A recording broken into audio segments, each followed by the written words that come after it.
திண்டுக்கல் மாவட்டம் நிலக்கோட்டை அருகே வைகை ஆற்றில் குளிக்கச் சென்று இளைஞர் அடித்துச் செல்லப்பட்ட நிலையில் எல்லை பிரச்சனையால் தேடும் பணியில் தொய்வு ஏற்பட்டுள்ளதாக கூறப்படுகிறது. மேலும் புகார் தொடர்பாக போலீசார் நடவடிக்கை எடுக்கவில்லை என்று மறியலில் ஈடுபட்ட உறவினர்களால் பரபரப்பு ஏற்பட்டது. இதுகுறித்த கூடுதல் தகவல்களை வழங்க இணைகிறார் எமது செய்தியாளர் கனிராஜ். வணக்கம். இந்த எல்லை பிரச்சனை இந்த விசாரணையில் எந்த மாதிரியான ஒரு பாதிப்பு ஏற்படுத்தி இருக்கு? சம்பந்தப்பட்ட இளைஞரோட உறவினர்கள் தரப்புல இருந்து என்னென்ன குற்றச்சாட்டுகள் முன்வைக்கப்பட்டிருக்கு? விரிவான தகவல்களை பதிவு பண்ணுங்க.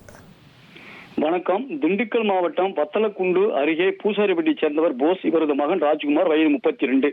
இவர் நேற்று இவருடைய நண்பர்கள் 4 பேரோட கூட்டாத்து ஐயமலை அப்படின்ற இடத்துல வைகை ஆற்றுல குளிக்க செல்றாரு. அங்க குளிச்சிட்டு இருக்கும்போது எதிர்பாராத விதமாக அந்த ஆற்றுல ராஜ்குமார் அடித்து செல்லப்படுகிறார். இது குறித்து தகவல் அறிந்து அந்த நிலக்கோட்டை பகுதியோட தீயணைப்பு துறையினர் நேற்று மதியம் 12 மணிலிருந்து இன்று காலை வரை அவரை தேடும் பணியில ஈடுபட்டு வர்றாங்க. ஆனா அவரை கண்டுபிடிக்க முடியல. இந்நிலையில அவங்க உறவினர் ராஜ்குமார் உறவினர்கள் விருவீடு காவல் நிலையத்திலிருந்து புகார் அளிக்கிறாங்க. விருவீடு காவல்துறையினர் இது வத்தலகுண்டு காவல் நிலையத்துக்கு உட்பட்ட இடம், அங்கதான் புகார் கொடுக்கணும்னு சொல்றாங்க. வத்தலகுண்டு காவல்துறையினர் இது வத்தலகுண்டு காவல் நிலையத்துக்கு உட்பட்ட இடம் கிடையாது, இது விருவீடு காவல் நிலையத்துக்கு உட்பட்ட இடம் என்ன சொல்றாங்க. 2 காவல் நிலையங்கள் இருக்கும்போது கூட்டாத்து ஐயமலைன்றது நிலக்கோட்டை காவல் நிலையத்துக்கு உட்பட்ட இடம் அப்படின்னு சொல்லி இதுவரைக்கும் புகார் பெற்று வழக்கு பதிவு செய்யப்படல.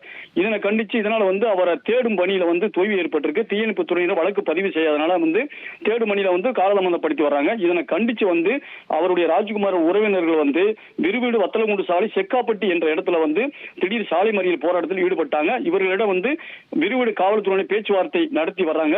இந்த சம்பவத்தால் இப்பகுதியில் பரபரப்பு ஏற்பட்டுள்ளது. நன்றி கனிராஜ், உங்கள் விரிவான தகவல்களுக்கு. இனி செல்லும் இடமெல்லாம் செய்தி.